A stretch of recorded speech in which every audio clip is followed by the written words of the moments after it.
নমস্কাৰ আপোনালোকে চাই আছে অসম সংবাদ 24 ঘণ্টা। আজি আমি অসম সংবাদ 24 ঘণ্টায় আহি উপস্থিত হৈছোঁ শহীদ নগৰী ঢেকিয়াজুলিৰ লোকনায়ক অমিয় কুমাৰ দাস মহাবিদ্যালয়ত। আৰু শহীদ নগৰী ঢেকিয়াজুলি স্থিত ঢেকিয়াজুলি লোকনায়ক অমিয় কুমাৰ দাস মহাবিদ্যালয়ত আজি পঞ্চায়ত নিৰ্বাচন 2025ৰ যি ভোট গণনা চলি আছে আৰু ইতিমধ্যে কেইবাগৰাকীও প্ৰাৰ্থীয়ে জয়লাভ কৰিছে আৰু কেইবাগৰাকীও প্ৰাৰ্থীয়ে জয়লাভ কৰি তেখেতলোকে আনন্দত আত্মহাৰা হৈছে।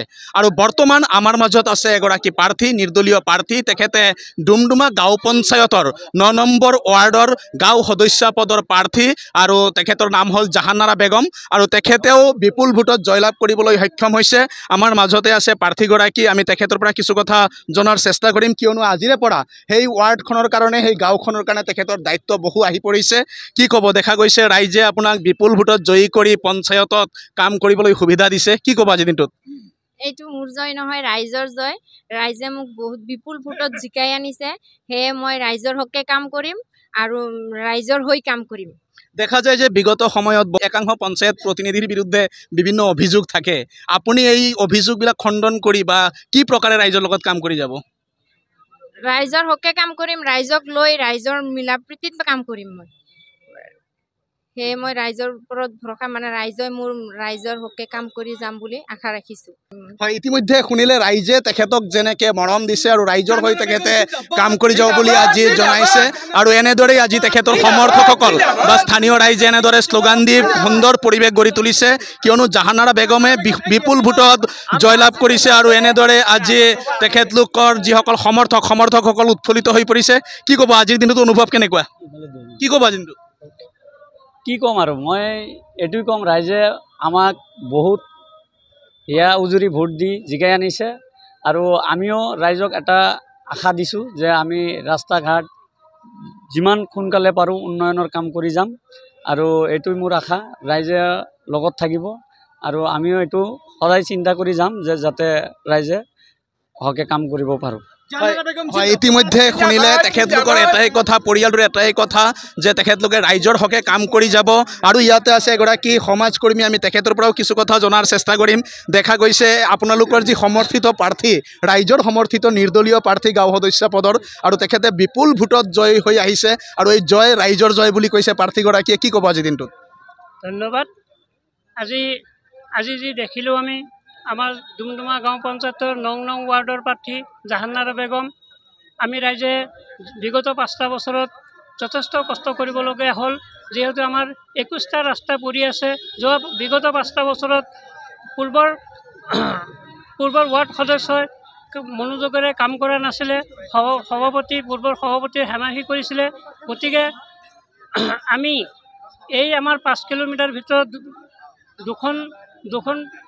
দুখন গাঁৱত আমাৰ যিহেতু পুলিং বুথ হৈছিলে, গাঁওখন 5 কিলোমিটাৰ দীঘল, তাৰ মাজত ৰাইজে যথেষ্ট সঁহাৰি জনাই 8জন কেণ্ডিডেটৰ ভিতৰত আমি ৰাইজে 4জনক বহাইছিলোঁ। তাৰ ভিতৰতে জাহানাৰা বেগম 1 নম্বৰ প্ৰাৰ্থী আছিলে। তেওঁ সমাজকৰ্মী, সমাজৰ লগত ওতঃপ্ৰোত জড়িত। তেওঁক যেতিয়া আমি ৰাইজে আগবঢ়াই দিলোঁ সমাজৰ উন্নয়নৰ বাবে, তাৰপিছত তেওঁৰ লগতে আৰু 3জন ব্যক্তি কণ্টেষ্টত আছিলে। যেই হওক, 4জনৰ ভিতৰত জাহানাৰা বেগমৰ উন্নয়নৰ প্ৰতি লক্ষ্য ৰাখি ৰাইজে তেওঁ সমাজসেৱক ব্যক্তি হিচাপে তেওঁক ৰাইজে বিপুল ভোটত জয়যুক্ত কৰি সমাজৰ উন্নয়নৰ হকে তেওঁক আগবঢ়াই দিয়া হ'ল। তেওঁৰ ওপৰত আমাৰ ভৰসা, তেওঁ যাতে আমাৰ গোটেই গাঁওখনেৰে উন্নয়নৰ প্ৰতি তেওঁ সঠিকভাৱে লক্ষ্য ৰাখে।